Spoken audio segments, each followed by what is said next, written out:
ntakijya kikunanira kurawe imisozi nambuke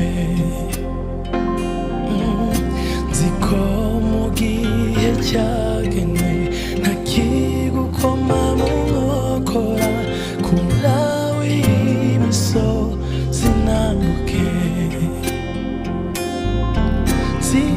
zikushobora byose ntakijya